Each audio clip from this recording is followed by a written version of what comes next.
Café Latino Cooking with Friends. Today we are doing something very Latino style. And I invited somebody that has for years working with the Latino community, Angie Carrera. She's working now in Dallas, in the Chamber of Commerce of Dallas. But she will talk more about this. Welcome, Angie. Thank you so much for having me, Laura. I'm so pleased. What a pleasure to have you. As I know you for so many years in different positions along your life. But one of the things you always do is helping the Hispanic community. Tell me a little about that. Well, the Hispanic community here is rather large. What most people don't know is that while the Hispanic community is probably around 14% of the Fairfax County population, only less than probably 2% really need interpretation or language services. Okay. So many of the Latinos that come here Hispanics that come here either from Central or South America are very well educated and contributing to community. And I love working with those people, helping nonprofits in the local community as well. Yeah. So, Angie, you've been known very well you create your own nonprofit to help these people. Can you tell us about it, about the nonprofit? There are over 30 nonprofits in Fairfax County area, more like 200 in the metro area, but they cross borders. However, the Hispanic nonprofits have dwindled over the past few years because they've ended up working under other nonprofits such as Cornerstones or what used to be Our Daily Bread, which is now called Bright Paths. But they very much serve the Hispanic community. Things like Liberty's Promise that help people become better citizens. So there's a number of great nonprofits that serve the Hispanic community, but there are no really large or strong Hispanic nonprofits any longer. Okay. So one of the nonprofits that you try to develop is to find people to help other nonprofits. Yes. So yes. Hispanics in the area help either as direct service providers. In other words, they speak Spanish. They have a particular skill like nursing or healthcare, and they provide that service in Spanish to a Spanish-speaking family.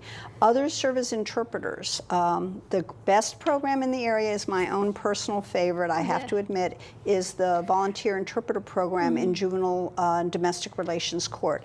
For over 20 years now, 20 years, they have been providing interpreters in Spanish to people who come to court who otherwise would not know what was going on during a court hearing. And it's for free?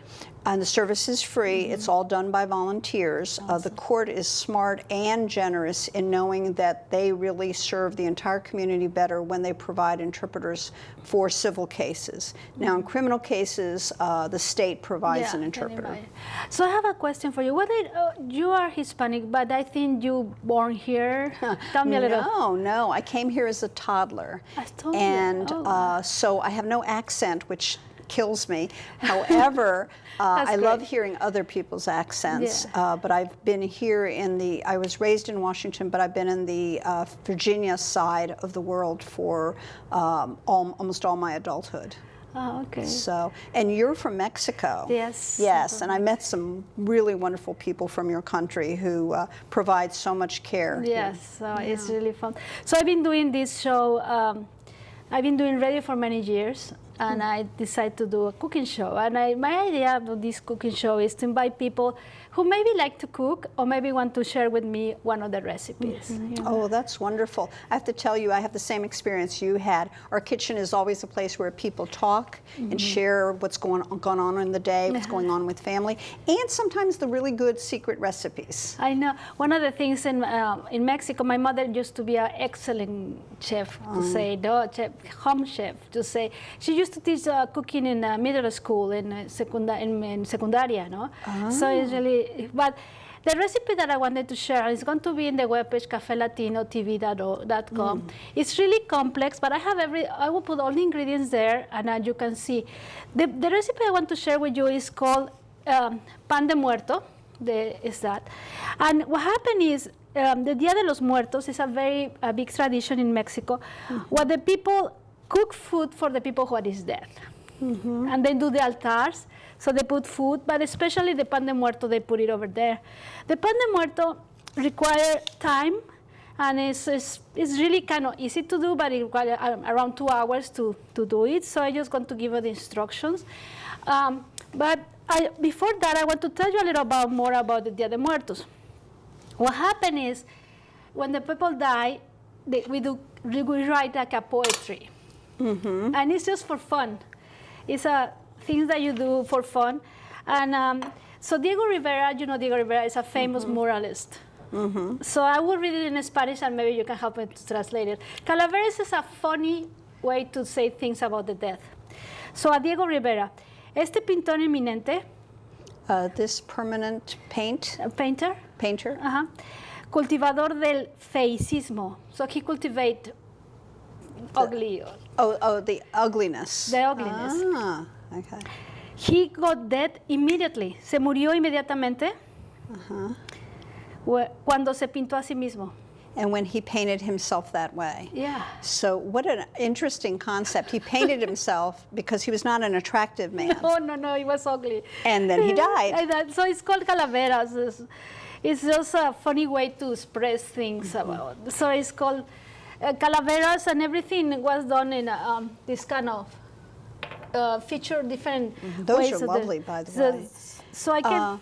La muerte me pela los dientes. So the death Hurt my teeth. Showing on my teeth. Yes. Ah. So this was a famous cartoonist that I do. Everything is fun about the death. So everything is kind of fun stuff about the death. But the thing I wanted to share with you is la receta del Día de los Muertos, o sea, el pan de muerto. It's not a dead bread, and this is nothing happened to you if you try to eat it. It's called the dead bread. It's called pan de muerto. And what you need to have is flour, 1.5 cup of flour. You need to have 3/4 water, warm water. You have to have half a cup of sugar, and I brought this kind of sugar, like very organic sugar. You have to have 2 envelopes of yeast. Oh yes, the yeast to help it rise. Yeah, so to take the rise. You have to have 1 teaspoon of anise seeds. Oh, okay. You know anise? Yeah. It's beautiful seeds. It's got a very interesting flavor. Yeah, so you have these seeds. And then you have to have a cup of milk, half cup of milk and half cup of water.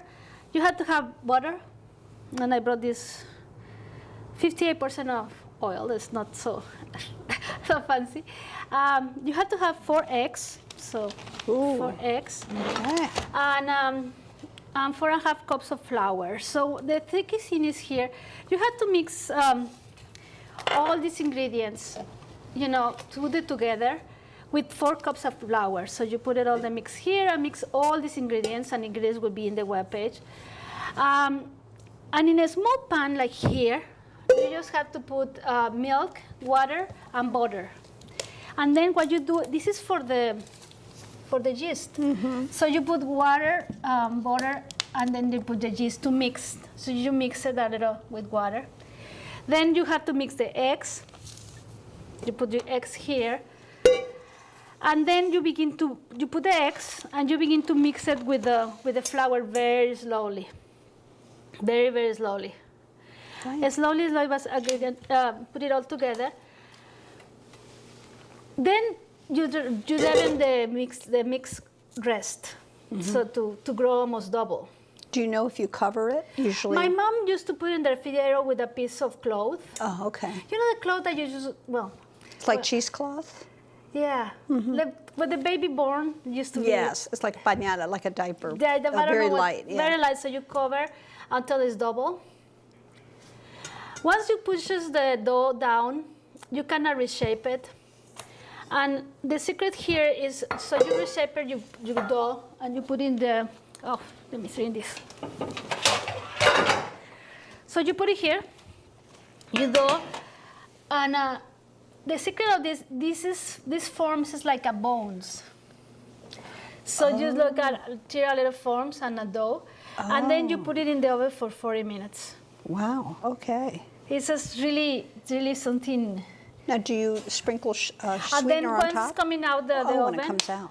after 4 minutes, you put it out, and then you eat it with a glass of milk. So we will do that in a little while. So in the meantime, I really wanted to go back a little about these traditions. So where are you from originally? Or what is your... I'm from Quito, Ecuador. Quito, Ecuador. And I don't know that we have Dia de la Muerte because that's really a Mexican tradition, but everything tends to bleed over, and like your country people, we love to celebrate things, even death. So I do know that we celebrate it in different ways. So do you do like, in Mexico we do the Dia de los Muertos, they bring food to the people is dead. You do that? I don't know, but I do know my mother has told me that after someone dies, there's often some celebration or party. This is long before Americans invented the celebration of life. Halloween and all this stuff. Yes. So yeah, supposedly what they do is they put the kind of altar, so they put different kind of food and drinks for the people, and supposedly they come after death, and they eat what they prepare. That's interesting because that's sort of like some of the Asian tradition that they actually honor their dead by cooking for them. So we're not that far away from many other cultures. Yeah. What is a tradition that you're missing from Ecuador? I'm sorry, what tradition did you miss from Ecuador? I think that mostly the family. The family. Like most immigrants, you come here, and most immigrants tend to go back or have family connections. Yes. We didn't go back to Ecuador until 1995. Wow. And then just for 2 weeks. It was wonderful, though, meeting relatives that we didn't even know. Yeah. And the people, the food, and the warmth that we felt was unbelievable. It was just wonderful. So now you're working for the Dulles Chamber of Commerce? Yes, I work for the Dulles Chamber of Commerce. I'm the member relations manager.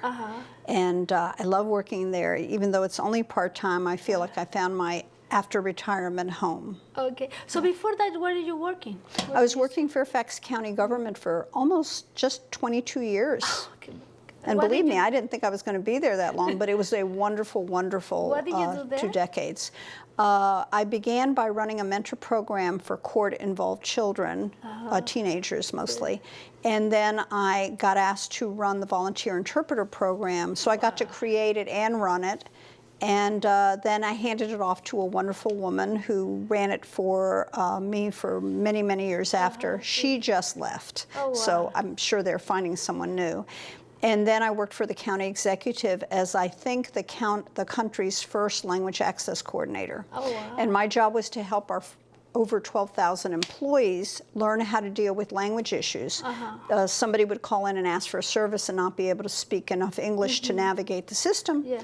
And because of me, staff now knew how to connect with an interpreter, how to provide them with a direct service speaker, how to give them information that was properly translated. I love that job.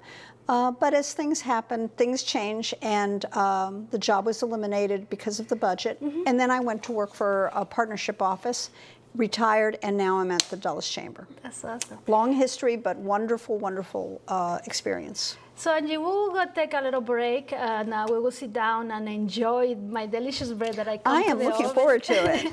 And eat it. And I continue talking about the importance of being part of the Hispanic Chamber of Commerce, or be part of the Dallas Chamber of Commerce, and especially the Hispanic Council, and talk about different events that are coming on in the chamber and how you can get involved, especially with the Hispanic community. Wonderful. So we could continue also reading a couple of these calaveras. I love this. So in a minute, we will be back with you to enjoy the pan de muerto. Did you see anyone's broccoli? Is this your bird? We do anything for kids. Yet 1 in 5 children in the U.S. struggle with hunger. Help end childhood hunger near you. Learn how at feedingamerica.org. Welcome back to Café Latino Cooking with Friends. Today, I will give you the instructions, amazing instructions to do pan de muerto. It's a little complex and take a long time, but it's easy to do it. So I hope so you can go to the webpage, Café Latino Cooking with Friends, and the recipe will be there. Today we have Angie Carrera, that she has all her life dedicated to the Hispanic community here in Fairfax. Welcome back. Thank you. So I was telling you that This is the bread. There's pan de muerto. And when I was little, my mom used to do it, and then we go to the cemetery, and we bring the food for the people that have been deceased. Supposedly, in the night of the November 31st, the people come during the night and eat. They eat the food. So you have to bring what they like it, and especially the pan de muerto. And it's November 31st? Yeah, in the night. So if you wanted to take a piece. I am going to take a piece. Now the design on here you said is like the bones, right? The design here is the bones. And this is really, it's just, I'm pretty sure in the United States, this bread that there's a lot of yeast. You know, the people, they grow like this, so it's nothing fancy, but it has anise. And you can taste the anise in this. This is delicious. I used to, when I was little, to take this bread and take a glass of milk. But with this sweetie, it's good. So I wanted to cook something very traditional to share with you, since you are so involved with the Hispanic community. And coming back a little about your job. So now you're part of the Dallas Chamber of Commerce.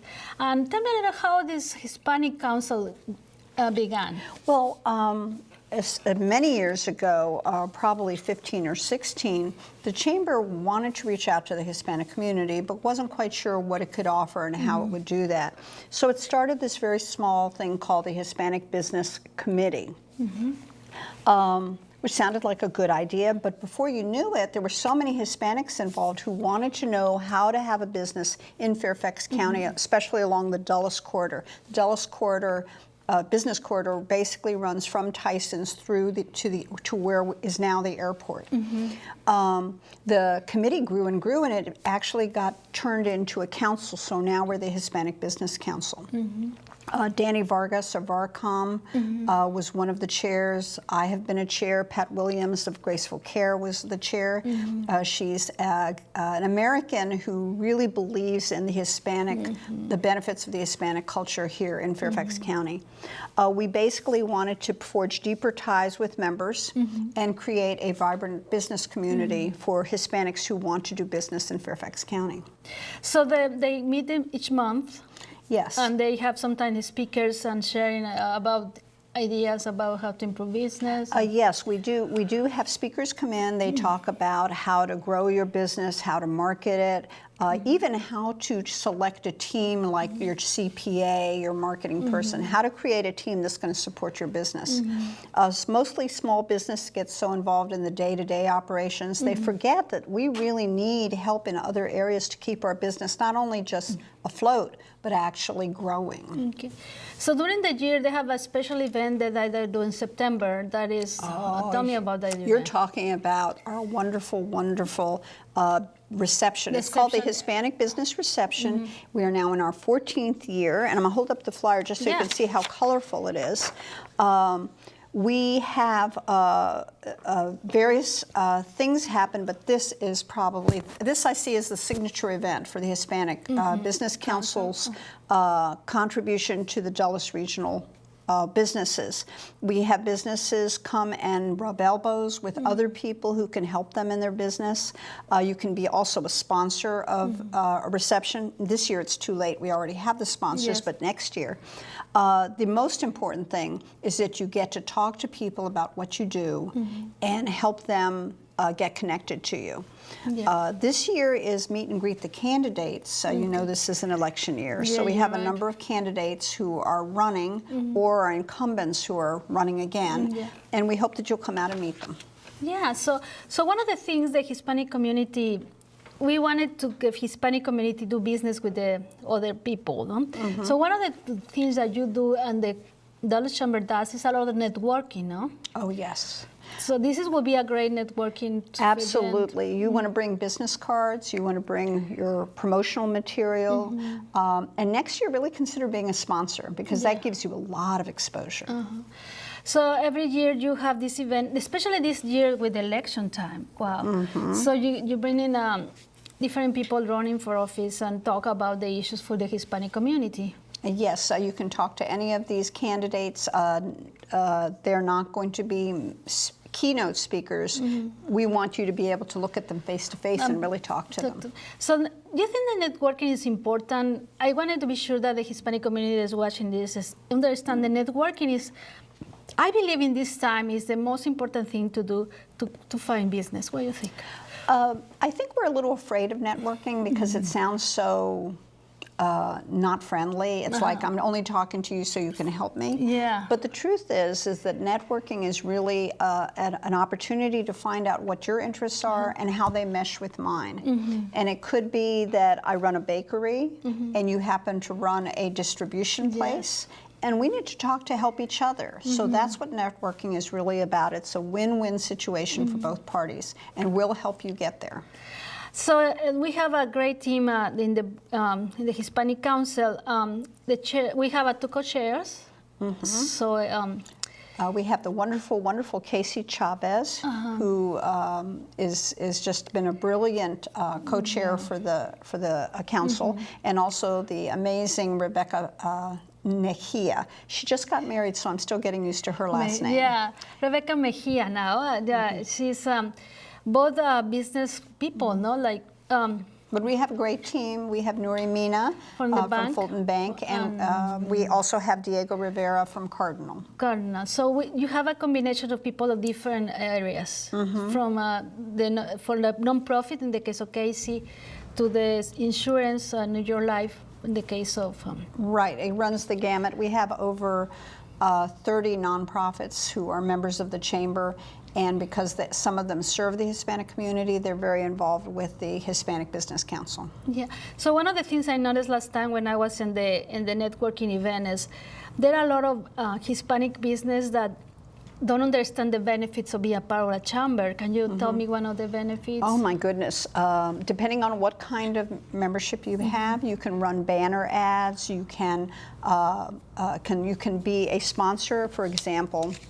Our sponsors for the reception are Cox, Kaiser Permanente, New York Life, Fulton Bank, Random Words Marketing Group, Cardinal Bank, Raices, which is a restaurant, and Cakes by Happy Eatery. Already, they've just gotten promoted on your show. Yeah. We help promote the sponsors who sponsor this event every year. So the people who wants to promote themselves, they can join the chamber and by different levels of. The great thing is that once you become a member of the chamber, you can put things in your business profile to help, get people to pay attention to you. Do you think that is new way to sell, to communicate with people, the social media, Facebook, is something that's been, well, for me, has been a dramatical change, what do you think? Well, we have a wonderful communications manager at Dulles who is teaching every committee how to tweet.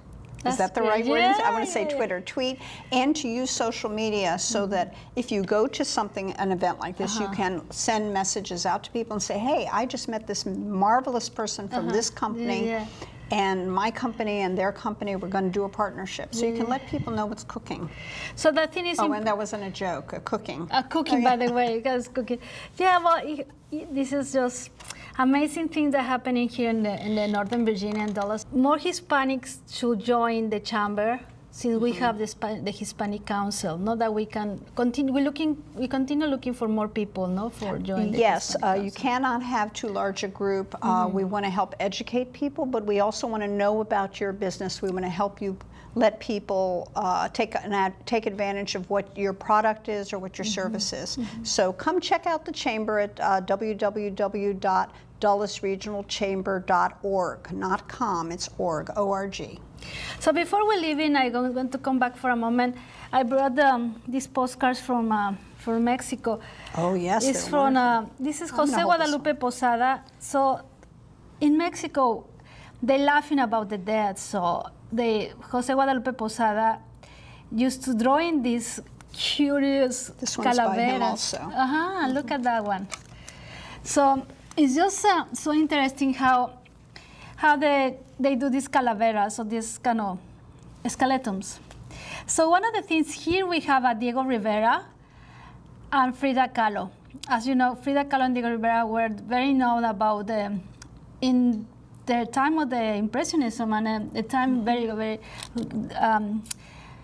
Frida Kahlo was one of the most important painters, and Diego Rivera was one of the most important muralists in the world. So I decided to bring this postcard from Mexico, just kind of share a little with you. And before we leave in, and we will eat in you can continue eating your pan de muerto. I will read another calavera that is this kind of poems, you know, that is so just funny. So this is about a bee. It says, a la abeja semejante, para que cause placer, el epigrama ha de ser pequeño y dulce punzante. That means when the bee, to be really make pleasure, have to be a little and very, very painful. Oh, pleasure and pain. Yeah. Okay. It's just a funny way to the people. It's called calaveras. It's a little. Oh, I love these. The artwork is amazing. So everything is fun about the faces of the people, how they, when you die, how they look like things, no? Is that one there? Yeah. No, you just passed one that looked interesting. This one. So. One more over. Yeah. This. So this is another calavera, a little poem. La muerte por las cantinas, por mares y carreteras, anda buscando un achaque para hacerlo calaveras. The dead goes through the cantinas or bars. Yeah. For, I don't know what mares is. Mares is like the sea. Oh yes, la mara. The seas And the and highways. highways. Highways. Oh, carreteras. And goes looking for Somebody that fell, somebody to die. Oh. So somebody have an accident. Oh, so that they become the dead. They become calaveras. Which would be a skeleton. A skeleton. Yeah. So it's a thing that I think is really funny. Anyhow, you can look in more about the posada and the drawings. We almost finished it, Angie. Thank you very much for coming. It was a pleasure. For having you. And also it's an honor to have you so many years dedicated to Hispanic community. Oh, thank you very much for sharing your time. This is the final Café Latino Cooking with Friends. I hope so you enjoy the recipe for doing pan de muerto, and I hope so you can do it in the following days. It takes a little time, but you will love it. You can visit cafelatino.org, cafelatino.tv.org.